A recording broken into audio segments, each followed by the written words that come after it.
Hello friends, அனைவருக்கும் வணக்கம். இன்றைக்கி பாருங்கள், பார்க்க எம்மியாக மரவள்ளி கிழங்கு இந்த மாதிரி சத்தா வீட்டில் குழந்தைங்களுக்கு பண்ணி கொடுங்க. அதுக்கு ஃபஸ்ட்டு மரவள்ளியை நல்லா தோல் சீவி இந்த மாதிரி நீட்டாக எடுத்து வச்சுக்கோங்க.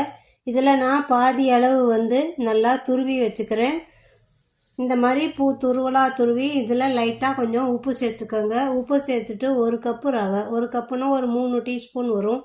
அந்த ரவையை கலந்து இந்த மாதிரி பெரட்டி ஒரு 10 நிமிஷம் ஊற வச்சுருங்க. ஊற வச்சதுக்கப்புறம் இதுக்கு நாட்டு சர்க்கரை, தேங்காய், ஊற வச்ச மரவள்ளி, அதுக்கு ஒரு பவுலில், குட்டி பவுலில் ஃபஸ்ட்டு தேங்காய் கொஞ்சம் சேர்த்து, அப்புறம் மரவள்ளி, அதுக்கப்புறம் மேலே பூ போல் நாட்டு சர்க்கரை தூவிக்கங்க. அதுக்கப்புறம் தேங்காய் துருவல், அதுக்கப்புறம் மரவள்ளி, இந்த மாதிரி லேயராக சின்ன சின்னதாக ஃபார்ம் பண்ணி நீங்கள் இந்த மாதிரி ரெடி பண்ணி இட்லி கொப்பரையில் வேக வச்சு பாருங்கள். சூப்பராக சத்தான மரவள்ளி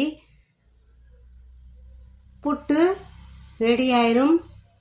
இது கேக்குன்னு சொல்லலாம் அல்லது புட்டுன்னு சொல்லலாம். இதில் நாங்கள் வெள்ளை சர்க்கரை சேர்க்காதனால, நாட்டு சர்க்கரை சேர்க்கறதுனால டேஸ்ட்டு ரொம்பவே சூப்பராக இருக்குங்க. ஒரு ஈடு பாருங்கள், நான் சின்ன இட்லி சட்டியில் ஒரு ஈடு நல்லா வேக வச்சுருக்கேன். அடுத்தது அதுக்குள்ளே நான் 2வது செட்டு ரெடி பண்ணி வச்சுருக்கேன். பாருங்கள், பேலன்ஸ் உள்ளதை குட்டியாக உருட்டி வச்சுருக்கேன். இப்போ பாருங்கள், ஃபஸ்ட்டு வச்சது ஒரு 10 நிமிஷம் வெந்தாலே போதும். சூப்பராகவே வந்துருச்சு. ஒரு 2 செகண்டு ஆறட்டும். ஆறுனதுக்கப்புறம் தனியாக பிளேட்டிங் பண்ணிடலாம். அதுக்குள்ளே இன்னொரு செட்டு வேக வச்சுருவோம். இப்போ பாருங்கள், இது ஆறுனதை பிளேட்டிங் பண்ணால் சூப்பராகவே இந்த மாதிரி அப்படியே தனியாக வரும். பாருங்கள், அழகா.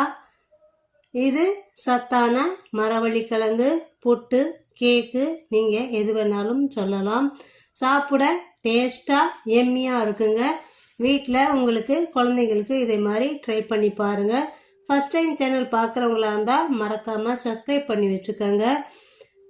உங்கள் கமெண்ட்டுகளை எங்களுக்கு கமெண்ட்டில் சொல்லுங்கள். நாங்கள் அதுக்கு தெளிவுபடுத்துகிறோம்.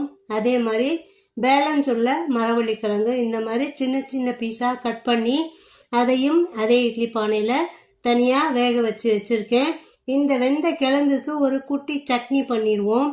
அதுக்கு பாருங்கள், தேங்காய், சின்ன வெங்காயம், 4 பச்சை மிளகாய், எலுமிச்சம்பழம், உப்பு சேர்த்து இந்த மாதிரி சட்னி பண்ணி இந்த மரவள்ளி கிழங்கு டிப் பண்ணி சாப்பிடும்போது ரொம்பவே டேஸ்ட்டாக இருக்குங்க. என்கிட்ட தயிர் இருந்தால் தயிர் சேர்த்துருப்பேன். தயிர் இல்லை, அதுக்கு பதிலாக கொஞ்சோண்டு எலுமிச்சப்பழம் நான் சேர்த்துருக்கேன். சேனல் பிடிச்சிருந்தால் லைக் பண்ணுங்கள், ஷேர் பண்ணுங்கள், சப்ஸ்கிரைப் பண்ணுங்கள். நன்றி, வணக்கம்.